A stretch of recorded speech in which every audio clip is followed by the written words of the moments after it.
Hello lads, ladies, gents, ladetts, whoever, whatever, welcome back to another video. There aren't many, if any, franchises that can claim to be as large as that of Pokemon. And even though the mainline games have seen their fair share of controversies with their more recent releases, surprisingly, Pokemon has seen itself very successful when it came to the spin-off games and different formats. From Pokemon Go, Mystery Dungeon, Pokemon Ranger, which I would love to see return, and arguably the most successful spin-off, the Pokemon trading card game. The trading card game has been an absolute global phenomenon since the 90s, and it's still growing in popularity to this day, even if a lot of people don't know how to actually play. With that said, thanks to the release of Pokemon TCG Pocket, a lot of people are now starting to figure things out, even if it is a slightly more simplified version of the original game. However, for us old folk, or at least just for me, I learned how to play thanks to the awesome Pokemon trading card game for Gameboy Colour. Developed by the legendary team at Hudson Soft, the Pokemon trading card game went on to be well loved and well received by fans and critics alike, selling a very impressive and very respectable 3.7 million units. Upon booting up the game, you'll notice that it looks very similar to that of the first generation. Visually, the game follows in the footsteps of its predecessor, with the only real difference being some of the sprite work. And although I would actually argue that it's better here, it's really up to your own personal tastes. Some people prefer the more simple look, whereas in the Pokemon trading card game, things are quite detailed, actually way more than you would expect. Characters also look slightly different, along with the text boxes and a few other minor things. It's actually pretty damn impressive what Hudson Soft have managed here, as you would expect only Game Freak, especially at their peak here, to have been able to nail this visual style. Easily the biggest standout though is the art of the Pokemon themselves. The cards are well represented here, and they do a fantastic job of depicting the Pokemon, way better than the sprites we had in the original game, at least in my opinion. It's actually really impressive what they managed to achieve, given the fact it was on a Game Boy Color. It really shows a true passion for the IP that I would say is definitely lacking from the more modern games. Also, another major plus is the game's OST, although not necessarily outright as recognizable of that of the original generations, but it definitely holds its own, and it's something worth listening to in your own time if you do want something a little more fun and a little more uplifting to listen to. It has a great variety based on where you are and what you're doing, so there's plenty on offer here. Where the Pokemon trading card game really does start to fall flat is the overall plot and story, as although a very simple plot like that of the original Pokemon games, it doesn't really have enough here to kind of keep you going unless you just really enjoy the card game itself, as it's pretty much just a collect 8 gym badges, beat the Elite Four, and that's pretty much it. Although in saying this, it's technically clubs, not gyms, and Grandmasters, not the Elite Four. They are functionally the same though, so do forgive me if I do mix them up.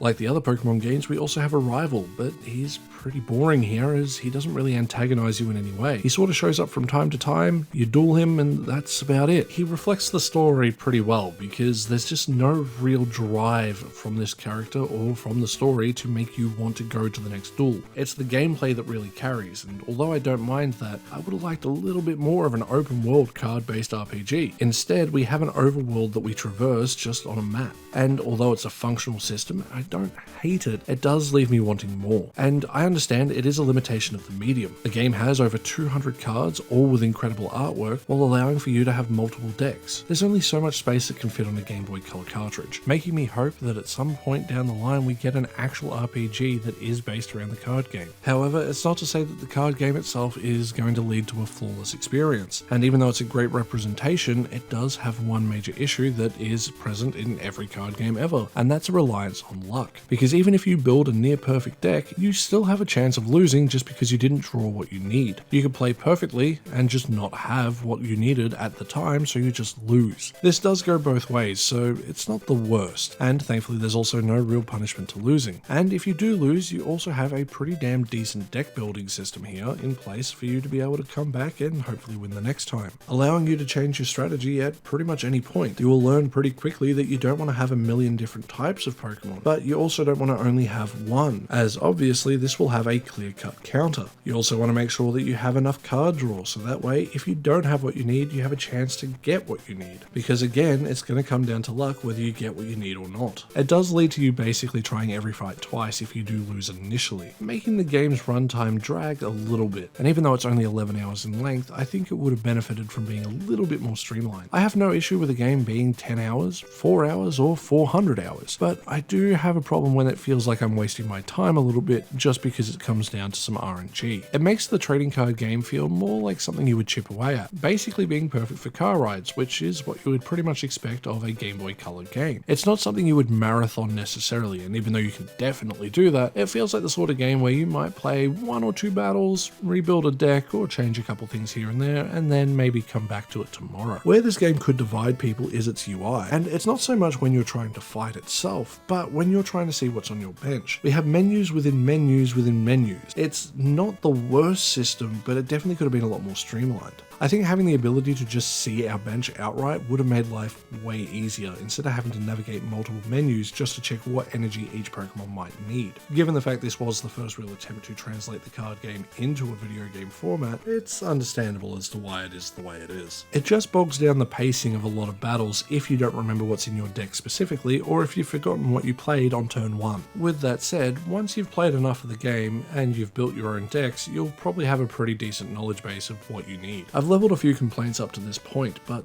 bear with me, because this game managed to do something that not many have, and that is have me addicted. The strategy that came with every single battle had me hook, line, and sinker. I thoroughly enjoyed my time, and even though I lost my fair share of duels, I just kept coming back. I would rebuild my deck and try and have the perfect counters to what they have. I would lose and learn. It felt like I was actually progressing. It just had me having the time of my life just doing the core mechanics. It's not a flawless experience by any means, as it does carry the issues that come with card game, but as a card game being represented in a video game form, it's about as good as you could hope for, especially for a Game Boy Color game. If you've never tried the Pokemon card games before, this is a great starting point, and honestly, I highly recommend it.